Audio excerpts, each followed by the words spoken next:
আসসালামু আলাইকুম। আজকে রাতে ভাতের খাবারে ভাত নিয়েছিলাম, গরম গরম ভাত। মা দুপুরে ভর্তা বাটলো, এটা শিম নারকেল দিয়ে আর একটু মাছ, চিংড়ি মাছ দিয়ে ভর্তা করলো। আর এটা ছিল কচু ডাঁটা দিয়ে ইলিশ মাছের মাথা আর একটু গরুর মাংস, সব নিয়ে নিলাম।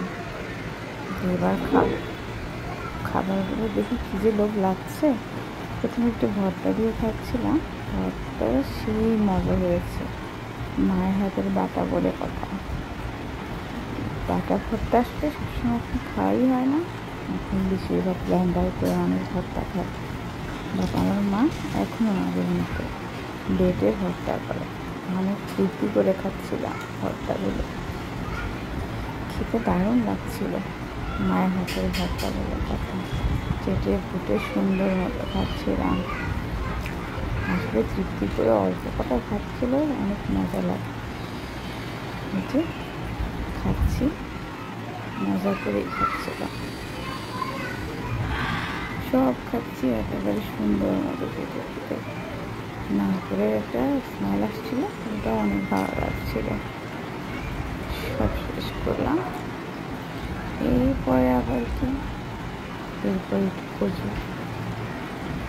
কচুর ডাঁটা দিয়ে মাছের মাথা দিয়ে রান্না করেছিল, ইলিশ মাছের মাথা দিয়ে রান্না করেছিল, ওটাও খাচ্ছিলাম। ওটাও দারুণ হয়েছে। এই যে আমি একটু করে খাচ্ছি। মায়ের রান্না অনেক মজা হয়, যাই রান্না করে, সেটা ভর্তা হোক, সবজি হোক, আর মাছ মাংস হোক, সব কিছুই ভালো লাগে। আমি একটু করে তৃপ্তি করে খাচ্ছি, আর এখন ভয়েস দিচ্ছি, তাতেও আবার লোভ লাগছে।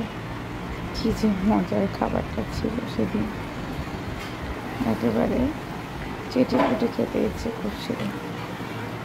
আমি একটুও বাদ দিতে চাচ্ছিলাম না, সব খাচ্ছিলাম। মনে হচ্ছিল আবার খাই, মুখে পানি চলে এসেছে। এই কচু ডগা দিয়ে মাছের মাথাটা অনেক ভালো হয়েছিল খেতে।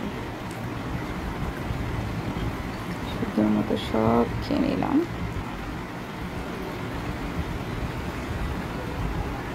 এরপর আবার কি, আবার নিলাম, একটু বাদ দিচ্ছিলাম না। এবার বলি, এটা কি জিনিস? এইটা হচ্ছে গরুর ভুঁড়ি। অনেকে পছন্দ করে কিনা জানি না, আমার বেশ ভালো লাগে। তাও মা রান্না করলো, নারকেল দিয়ে একেবারে ভুনা ভুনা করে রান্না করে ফেলেন। খুবই মজার মায়ের এই রান্নাটা। আমি তো একেবারে সব খাচ্ছিলাম। ভাতও শেষ হয়ে গেছিলো, আমি আবার ভাত নিয়েছিলাম।